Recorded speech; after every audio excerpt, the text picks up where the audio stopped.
So you get food stamp, you get subsidized housing, and you get Medicaid. You get Medicaid, meaning you can go to hospital for anything that is wrong with you and get treated. They have no right to reject you if you have Medicaid. You know, in Nigeria, there's no ambulance. Like if something happened right now, you have to take Okada. You see that picture of that burnt dude that was roasted, and that guy, the only means he can get to the hospital is to sit on an Okada. There was nobody even holding him. You see that? That's the shit old status of Nigeria right now. So in America, it's more like a socialist country, even though they make it look like it's full capital. I mean, you know, America has got its own problem, which is something we can discuss in the future. But we are talking about our country now. So, and all this investment that we need to make is not that expensive. Forget about all these things they tell you that, oh, because they always have a pushback position when you say, why didn't you build? You know, why are you talking about Nigeria like that? Nigeria don't have enough money to do what you're asking us to do. When you look at the budget is been budgeted for to do road from Lagos to Abeokuta maybe in the last 20 years, every year. And somebody will take the money that's meant for the road, convert it to his own, build a house. We were having a conversation before we came down. Now, where do government people get money to buy tiles to build their own hotels? Gigantic hotels. You know, but they cannot get tiles to build, you know, the state general hospital. So, and it is deliberate. It's deliberate wickedness for people to take what belongs to the generator of our people, convert it to their own, and we go there and praise them and we talk about it. Wow, look at this house, you know, massive house. This man, God has blessed him, and they give him shifting and you know, you give them national awards.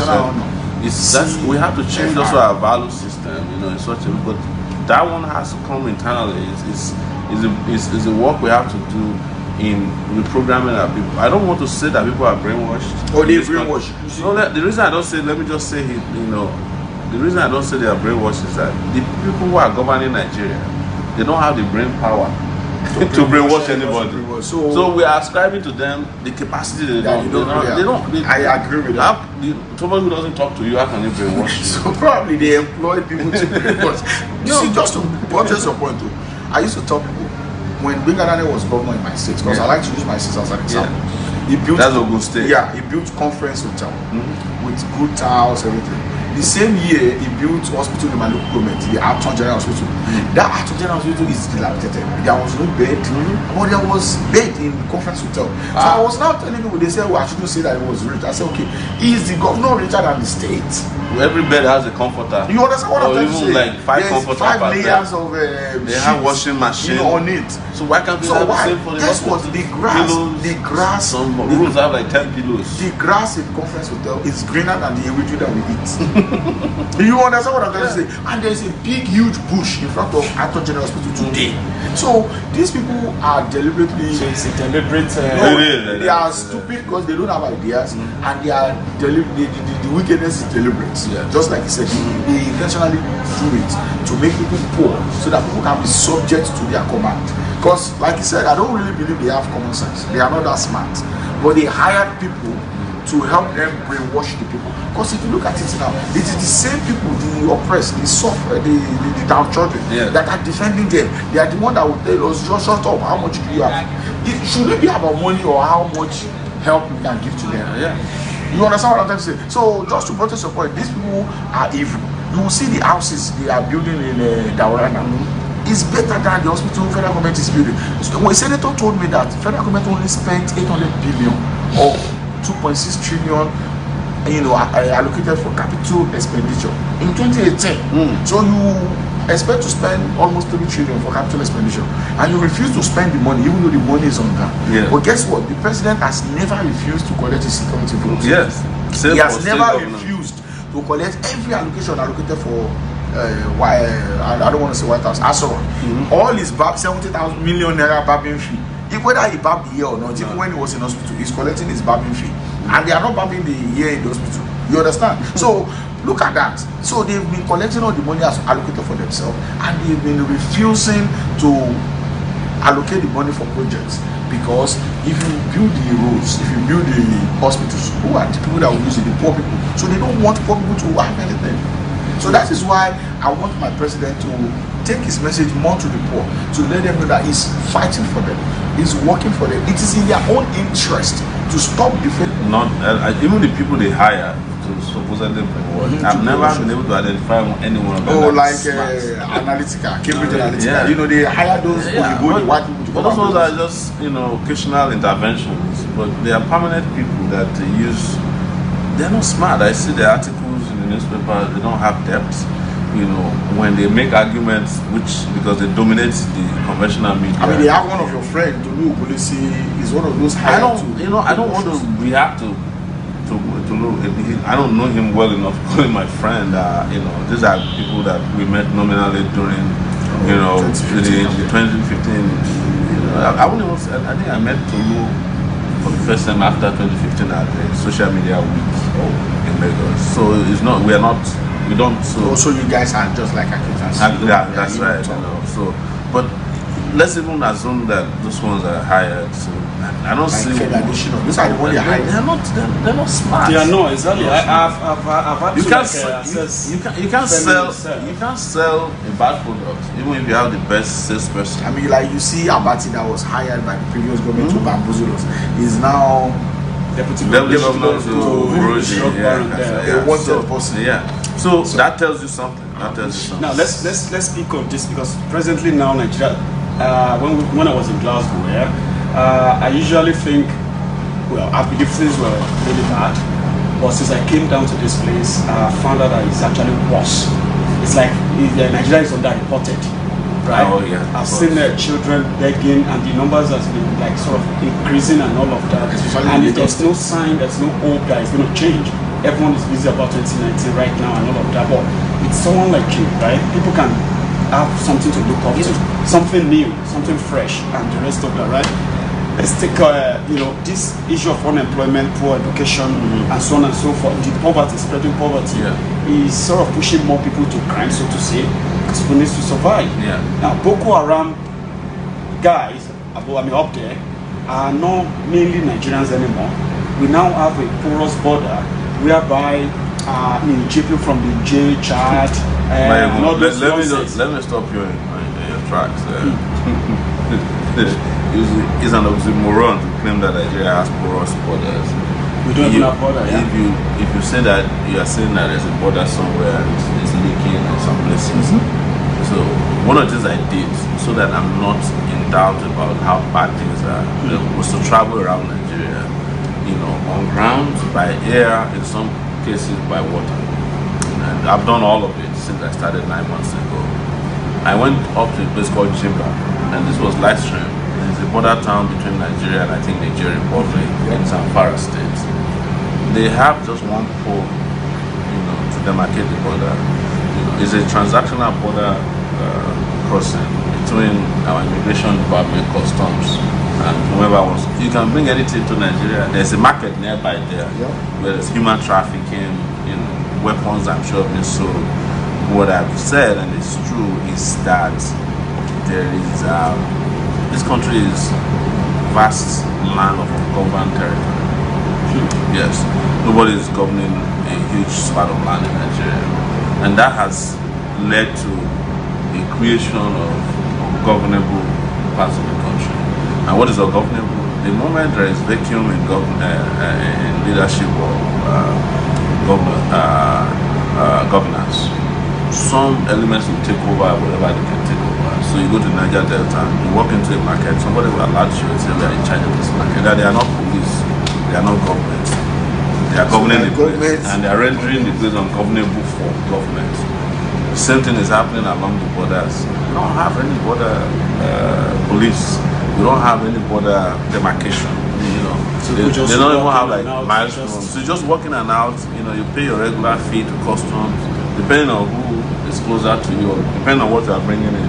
You pay to customs, immigration, they collect it. You walk in, walk out. You go and do whatever you want to do. You can bring a weapon of mass destruction into Nigeria, explode it, and drive back out. Wow. So nothing will stop it. We don't have borders. So the story they've been saying is true, that the border patrol, what we have as our own border patrol, the custom officer, they are not working for the government, they're working for the private people like Dangote to help them check. They don't even hide it. So these days you will even see immigration officers, custom officers driving cars that are donated by individuals. They write it there, donated by Association of Border, Custom or something.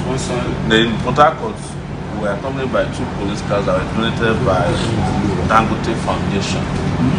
The moment you allow security to become a philanthropic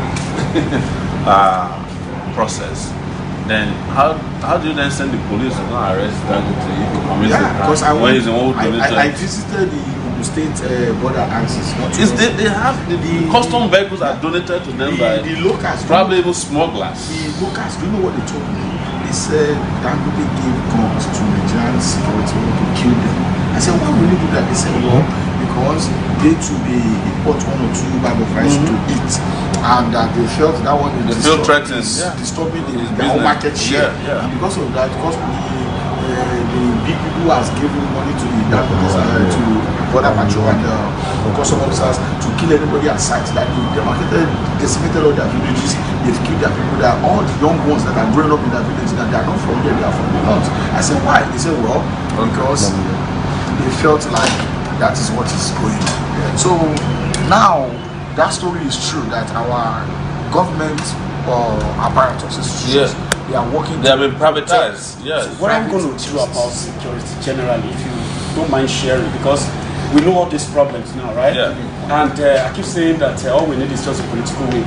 So if someone like you have the opportunity, finally, next year, without us waiting for 6 months and anymore before you can take action, what would be your first line of action in covering some of, because you can't cover the border even in 2 years, so to say, right? Oh yeah, you can't cover the border in 2 years, but you can reform. You can do a lot of things that will reform processes along the border.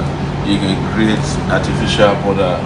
Well, people keep saying that. You know what people say, right? They say you're not going to bring in your new people. You still have to make use of the same people working there right now. You can make use of new people to take control of processes, and make sure that government is being run transparently and effectively. You can do that.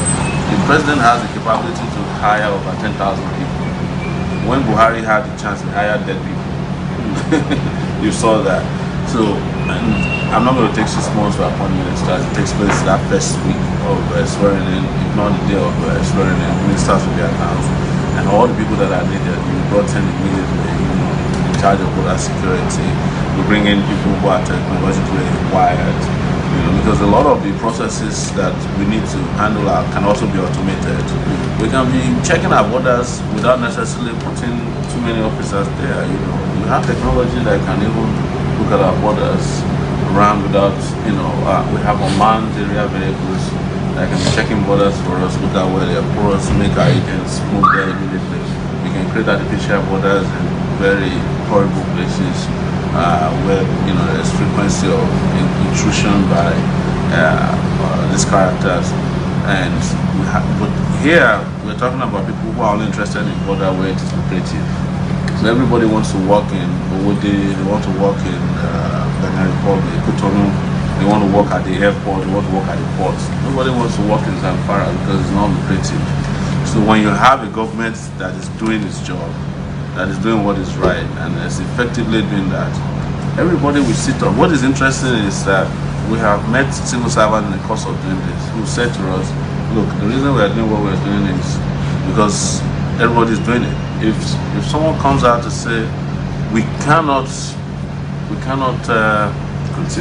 like this, we will have to sit up, because we know that there are rules and processes that will make us lose our jobs if we don't do what is right. But nobody is asking us to do anything. We just come to work, we do what we have to do as opposed to doing what we should be doing. So, and this is as a result of the fact that this government people are not interested in governance. If you give Buhari another 20 years, he has nothing else to offer you. The man's brain is empty. There's nothing up there that can move this country in any particular progressive direction than what you are getting now. Even people who are with them, who are working for them, when they have moments of truth, if you are close to them, they will tell you that the problem of the man is that he has nothing upstairs. But that's the kind of leaders they want, because they can hide behind an empty guy to perpetrate all kinds of atrocities and enrich themselves and say, it's Buhari, don't blame me. But if you have a leader who is taking charge, who can stand up to and ensuring that he's available to work 24/7, he doesn't close after 4 hours of work to not rest for 12 hours. That's what I heard. The man doesn't work more than 4 hours a day. He doesn't read. Yeah. He doesn't communicate. They read intelligence report to him in Fufude because he can't read it in English. So I don't care how it is read to him, but I doubt that he's even listening to the Fufude version of it. I don't even think he can process, because for you to process Fufude now, you must be able to process, your brain must be able to process something. What we're getting is different, and it's very important that people know this. Until you make that decision, you can make conscious decision to elect or put in place a leader who can make things happen. We're just watching it. See, I hate to keep repeating the same thing, because it's obvious and known to a lot of people that this current situation is unsustainable. Like, it cannot take you and I, or anybody for that matter, anywhere. So why are we here deceiving ourselves? That we can argue from now till eternity. The line is clear between good and bad, between progress and backwardness and retrogression, between peace and war, between order and chaos. Yes, the line is clear, and we already know. Those who are watching us, they know. Since you are still on security, yes. What do you think about the policy of giving amnesty to Boko Haram and reintegrating them into the Nigerian military? No, look, the problem is not who you give amnesty to. The problem is who is running the military. Amnesty is our own lazy way of resolving the problem. Yes. So we try all our things and it doesn't work. We say, okay, maybe if we give amnesty to a few people, it will help us. It's not going to help us. What you do when you have an insurgency in your hand is, usually all form of insurgency last 10 years. And if you cannot kill it at 10 years, you have to completely change your strategy. It's the reason why I said to people, I'm going to fire every garden general that's involved in fighting insurgency. All of them, their hands are soiled. They are prolonging insurgency because it is big business. So making money from it. They are making money. It's not going to end with this, present crop of generals. This is how they make their money. You are wasting your time thinking that these generals will one day wake up and say, okay, we're tired of Boko. You saying Brutai didn't buy the house with snake farming proceeds? It's not a buy. There's a place in Kuto where they have lots of snake. And the people are still poor, so I'm trying to wonder how you make money from snake. Brutai was able to buy mansions. No, but it's part of what we're saying. To even find Nigerians who can justify that kind of stupid phrasing of the line of stupid thought tells you that we are in trouble in this country. Snake farming, the man doesn't even have up to maybe 20 snakes in the snake farm. And just like Saraki said, he's making money from selling rice, farming rice. Yeah. I went to Loren last week. I went around some places in Kwara State. I didn't see a single silo. When you drive around in Midwest America, right? You see those silos in every rice town. mills. You see those elevators, beside the train. You don't even have to drive. So that you know that they are planting. All the silos in America and know which one is working and which one is what is kept inside. So there's no silo in Kwara. So where are they storing the rice before they process it? There's no rice. Or are they selling the rice straight from the farm? There's no rice. And you see, my own state governor too said there was something called Mitros rice, because I don't want to use East because it never existed. We had the rice pyramid built constructed in Ogun State. We took camera there, we found out that it was sandbags and sawdust backed. And not even rice. Not rice. But can they even buy rice? Who will defend that? Can they even buy rice and pretend that rice was planted in our state? Probably imported rice. You know what I mean? Put it in bags and deceive us properly. And in the middle of this, these people are so arrogant with their deception. There are some people that have even tried little and have shown that they can do wonders. The guy at Kebbi, also a thief, because he used to keep Abacha's money. He made 120 billion naira from growing rice last year. Wow. 120 billion. So why did he stop? He hasn't stopped. He's still doing it. Yeah, he's still doing it. In fact, he has a relationship with Lagos, Lake rice. if you are a state government in Nigeria, the most amount of money you can get from federal allocation is 4 billion. Yes. So you multiply 4 billion by 12 months, you don't even get up to what the guy made. Not even half. Yes. So what that tells you is that with a little bit of ingenuity and commitment, there is ability in this country to be self-sustaining, to have food security. And that takes us to why in the agricultural sector, we are going to create 1,000 entrepreneurs per local government. So you can grow whatever. For example, my own part of Ondo State, we have fish there. Yeah. Even if we cannot find fish in the lake because of the oil pollution, we will create fisheries all over the place and be supplying fish to because there's plenty of water. Everywhere you turn in around us, there's water. The lake in my village you can grow fish in it. You can just go in there, seal one side up, and put new fingerlings in it. You can even put nets around it, clean the water with calcium carbonate to take away any acidity, and then put fingerlings and feed it. So that there's balance. There needs to be pH balance too. But nobody is willing to do anything. Everybody is just waiting for oil money. And the oil is not. And it's more lucrative to be a militant than to be a fisherman. Yeah, the oil is not. You see, but you can make more money being a fisherman than being a militant. The oil is not even bringing money.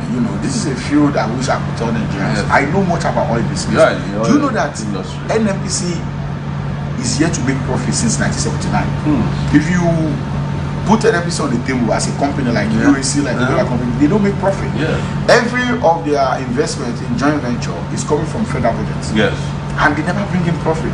The only thing they bring you back is royalty. Those companies actually paid for federal government if we don't have any cases in the first place. So what do you think you're going to do in curbing corruption in NNPC? No. What are you going to do? NNPC may not be making profits, but people in NNPC are making profits, sure. obviously. Sure. And what we will do with NNPC is transparency. We have to bring in people there who can run the place transparent. If we know how much we're selling, how much we're making from joint venture, how much we're making from royalties, as a reporter, I saw documents upon documents of people who didn't pay royalties. Yes. In fact, we lost $60 billion to unpaid royalties. Why should they because pay? There's no incentive They said the NNPC is owing them cash call, so they are using the royalty to pay for the cash call. The question how are they able to operate those things? How are they able to invest without NNPC? But the question you should ask yourself is, why is it that the joint venture companies, the guys on the other side, are making huge profits? Because they are gaming us, because they know that our system is not transparent. You understand? You know this is the truth within even in terms of knowing how many barrels of oil we export. This is the only country in the world where the calibrators don't work. Oh, nothing works here. Yeah. I don't want to mention. They fill it up. I don't want to mention my own company, so that I don't damages. You see, that the Nigerian department or the Nigerian region of my company is governed differently from the rest of the global one. Because the way they operate here is different. I don't opaque. Everything is opaque. It's hidden. The way they operate here. I was reading our news one day, and they say our branch in Nigeria operated for 8 years without a single injury, no recordable injury. I'm like, how is that possible? Nobody, no finger, nobody put their finger. This is something that happened frequently. Even in America. Yeah, in America, where there's training, there's OSHA, there's everything. So I'm like, how did they make it 10 years, no single recordable injury? How did it happen? Our HR department here is now living in London. It's not like I can call the Canada department of our region of our company and ask a question. In Nigeria, there's nobody to call. You see the name, you see the number is not working. So that's to tell you that the system in our own NNPC is really, really bad. I am against the current system we use in mining our oil because it's limiting our production. For instance, I felt like the oil should belong to the people, and let people go and invest in it and pay taxes back to government. So that way government doesn't have to look for money they don't have, and the production will not be capped. For instance, I'm going to use the state of North Dakota as an example. In 2005, the state of North Dakota was producing 5,000 barrels of oil a day. But because the state have a kind of a law called mineral rights, where the individual who owns the land owns the oil, the people went and put in their pension together for 1K to invest in their own property. Do you know that as at the time oil crashed in 2014, even up to this moment, the state of North Dakota is producing 1.3 million barrels of oil a day. That is almost the amount of oil Nigeria is producing within how many years of turnaround? 5 years of turnaround. And the reason why that was possible was because government is not putting in any money. All what government did was provide the roads for people to drive in their truck, you know, the infrastructure. So and you pay taxes. You understand? So now in your own land, there is oil. Yes. You cannot go to your village and drill borehole and bring the oil out when you drill water out. The reason is because the government said they own it. Now the government that own it is not using that facilities. They are not investing in it. Yeah. It's there. So everybody in that village are poor right now because what God gave them, endowed them with, they can't use it. And the government said they don't have money to use it, and nobody's making profit. So for government to actually mine Nigerian oil, we have to pay the international company about the not only that, the biggest fraud in it is the transportation of the crude. So after you mine, the oil companies have their own transportation companies that is different from the name that they have, and they charge the Nigerian government to transport the crude to this final destination. Yes, they are. And you pay them first. But what we should have been doing is, why are you shipping most of your crude when you could be refining here? The refinery never works. But it is deliberate. Because it's owned in joint venture with the companies. You see, if you know that Shell is making profit, because Shell only declare profit, billions of dollars every year. My company they declare profit too. So why not just let them own the refinery 100%? It's fine. What I'm saying here is this, you know, I'm trying to let you know that all of it is deliberate, because the oil companies also don't want to have refineries there because they know we don't have leaders, and they know if we have refineries, yes, that transportation charge is more important to them than having a refinery that's working. Because it's a joint sabotage process, you know, between the multinational corporations. That's why they will kill the cost of this. There's a reason why they sacrifice Ken Sowore. Like, how can this guy come and make people open eyes to how well we are doing? Yes. Because you as a president, I want you to do this for Nigerians. You're going to help facilitate to pass a law. If you make 500,000 and above barrels a day, then you must have a refinery in Nigeria, 100% owned by you or by Nigerians. Yes. To have the capacity to refine half of it. So if you are not willing to do it, then you're going to lose your oil license. There's no reason why. Maybe if we make that law, that will force. There's no reason why you cannot refine most of your products instead of having to pay transportation fee. Yeah. And then you refine it from outside, and you only bring back one of the products of one of the refined products, which is or three. Yeah, petrol, diesel, and kerosene. But that costs you more. Because now you are paying double transportation. One is, and then when you get to the port here, you have to pay demurrage they will intentionally delay the arrival of your boat so that you can pay demurrage to customs. And we even pay them. Everything is scam. Everything is a scam in this country. Government is a scam. Oil companies scam. We really need your help. Customs scam. But the reason why they are afraid of us is that they know that we have an understanding of how these things can be broken down very quickly. You know, the moment you change the players of this game, even there we get the signal over there that your company will know that they need a Nigerian subsidiary that is functioning. Like you see, because already they know that we know how this game is. Look at what you just said. Everything is scam. Yeah. Look at Nigeria, for instance. Look at our oil. This oil they call our oil, we are losing money on it. Yeah. It's not benefiting the poor people. It's only benefiting the few. It's only benefiting the rich. Yeah. How on earth? Dangote is building refinery in Lagos here. So they are going to charge us transportation for bringing the crude to Lagos and taking the finished product. Yeah. But guess what? Government is subsidizing $1 for Dangote to build. This was reported by Reuters. Yeah, I was there a few days ago. Somebody told me that all the money they spend on that refinery is government money. Because they are selling $1 to Dangote at $1.18 per dollar when it was $4.60. You know, during the heat of the thing. And so Dangote will change the money and put the money back there. So it's government. Let's look at it. How long did it take Dangote to build this refinery? Ask yourself. Under 2 years, isn't it? Nah, he refused to commission it because he wants more subsidy for dollars. Exactly. So he's just prolonging. So maybe it took him 5 years. There was a protest in 2012, Occupy Nigeria. We could have built 10 refineries between that time and now. And they spend more money on refining and selling to. Even if we are supplying just gasoline to Africa, you know, it's enough to sustain us in this country.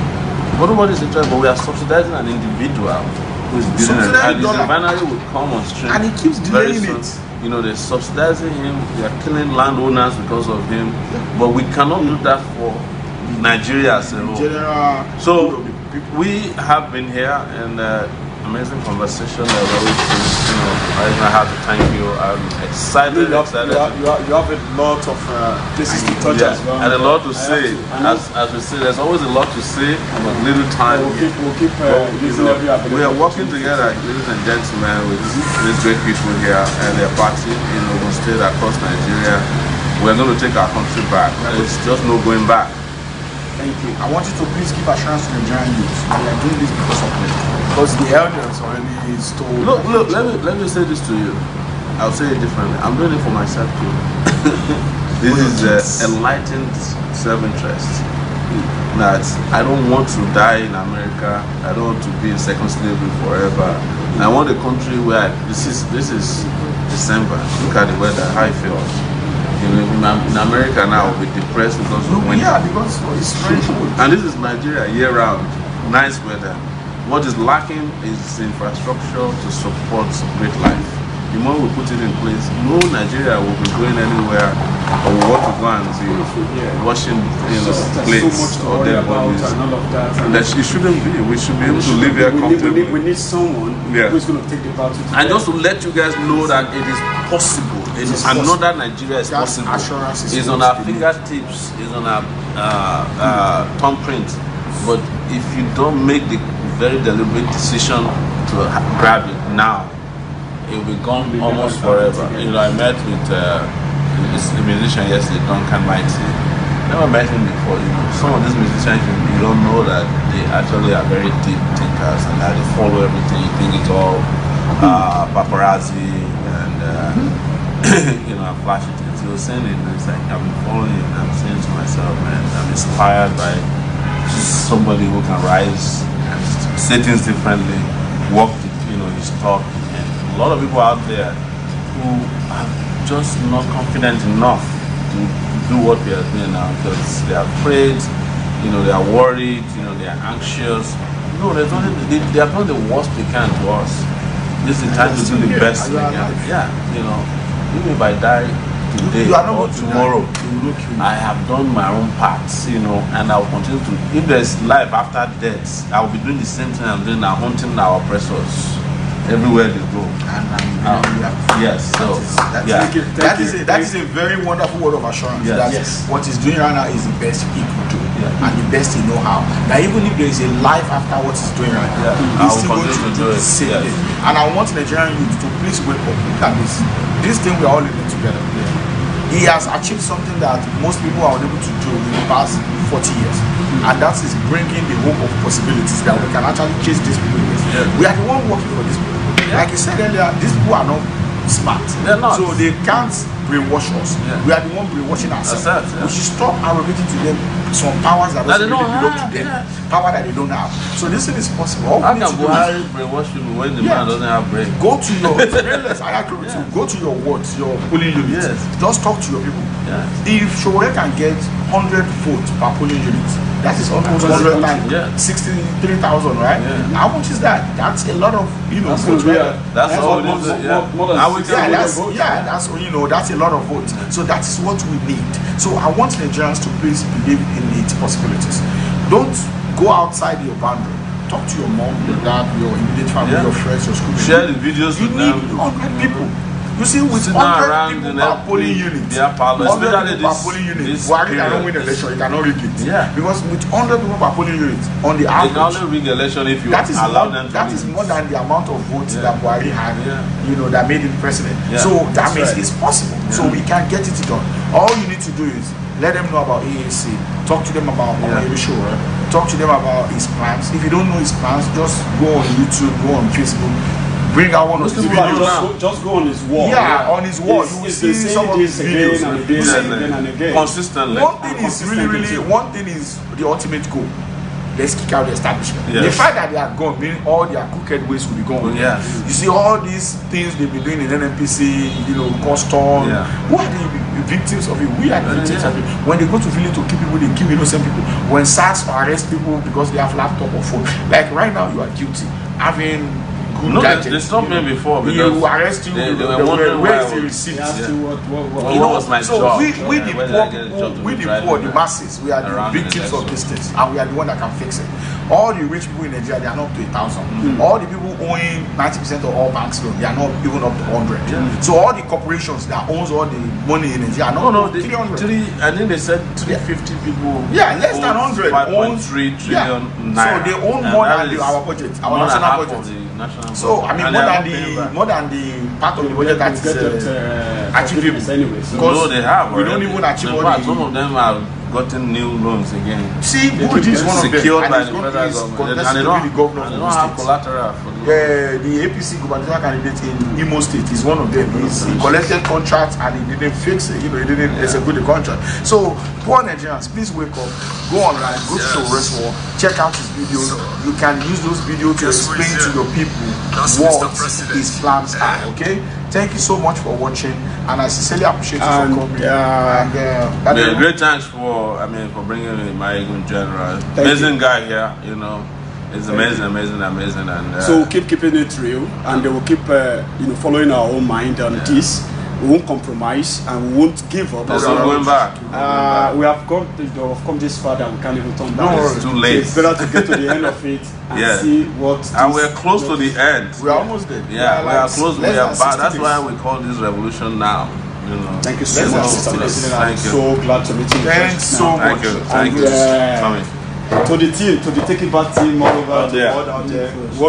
Thank you so much for standing by him. Yes. And thanks for protecting him from the jaws of the evil. He's a great guy. You know, I want to ask him the kind of I don't know the name to use, whether I should use the village people power, or the pastor power, or the one. He has his own way.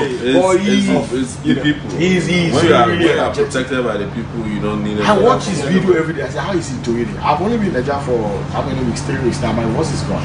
So he talks to people every day. You know, it's really. So we see you get inspired. So thank you so much. Thank you so much. Thank you.